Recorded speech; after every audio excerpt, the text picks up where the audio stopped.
Well, it's been great. Like every other year, GITEX is one of the biggest industry events in the Middle East. So we've got a big team here this time around. We've got our own stand, and yes, it's been great. We have lots of engagements with our partners, with our customers, and as well as new prospects. So, 2017, as we all have been saying, has been a year of transformation, right?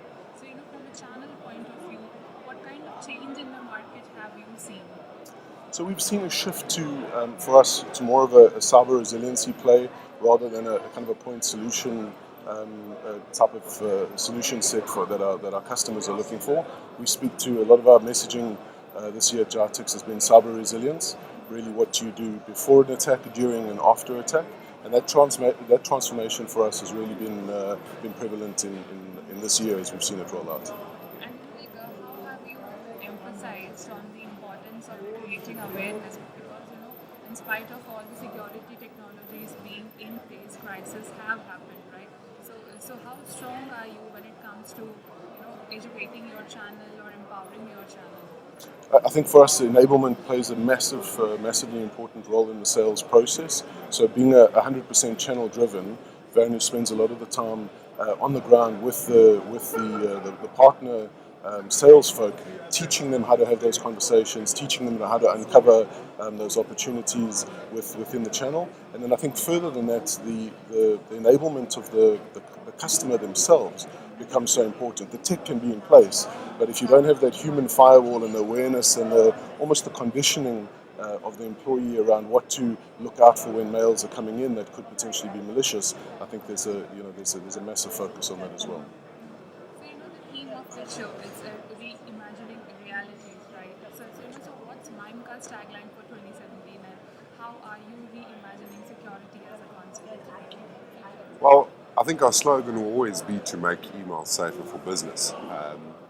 The security market is growing, or the cybersecurity market is looking to grow to 22 billion by 2022. So we will continue to focus to educate the market around the cyber threats and continue to introduce the concept of cyber resiliency and how we can assist organizations to build a cyber resilience strategy within their organization. That's very important for us.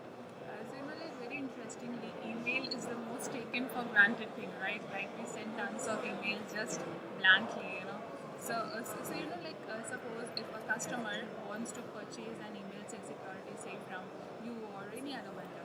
So what should be the top three things that the customer has to take care of?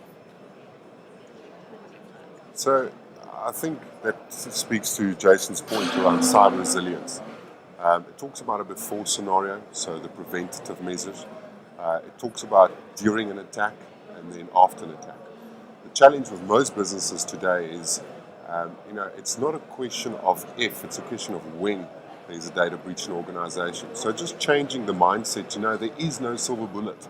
That, from a technology point of view, from an educational point of view, there is no silver bullet that's going to stop an attack in an organization. So, rather take the viewpoint where you have the right preventative measurements in place, but if you have an attack, you ensure that your critical applications like email is up and running and that you have the data available to recover to your last known workable state, as well as access to the information during a data breach. Because today the biggest challenge is still when businesses face a data breach is their operations come to a halt. And that's the biggest challenge. There's no productivity production in most organizations. And if we link that to the newly launched cloud archiving of Mimecast, what added value will it bring to the customers? So we see that, and again, it's no. I don't think any one piece of our puzzle outplays the other. I think it's really that we've spoken about that cyber resiliency theme. Security archiving and continuity is really that kind of the sum of all the parts. So having a good security play without having a continuity and an archiving piece is really something that it wouldn't be that entire cyber resilience strategy. So we see the newly launched service of ours as really the kind of the rounding off of that cyber resilience strategy. How do you prevent that attack? How do you get back to the best known state in a breach phase? And then really, how do you get back to that data from a personal archive perspective for that user, whether it's from a mobile access, whether it's from PC or Mac. So say for next year, what kind of new offerings or go-to-market strategies can customers expect from you? I think so. We keep our cards quite close to our chest in terms of product development down the line from an investor perspective. But I think really what the message we're hanging our hat on is the cyber resiliency theme. So we're putting a lot of emphasis behind our stacks, the security archiving and continuity side. I think we'll stay in this particular region. We stay 100% channel focused. So from a go-to-market strategy, that becomes, it remains paramount to our success here. We believe Werno works very closely with some of the larger disties in the region and some very adept resellers in the region, and that remains our strategy. We stay committed to the channel. We stay committed to enabling those folks in the channel, make sure that they're prepared and ready to help those CIOs that are considering the cyber resilience theme or strategy themselves, and help them really to execute on that.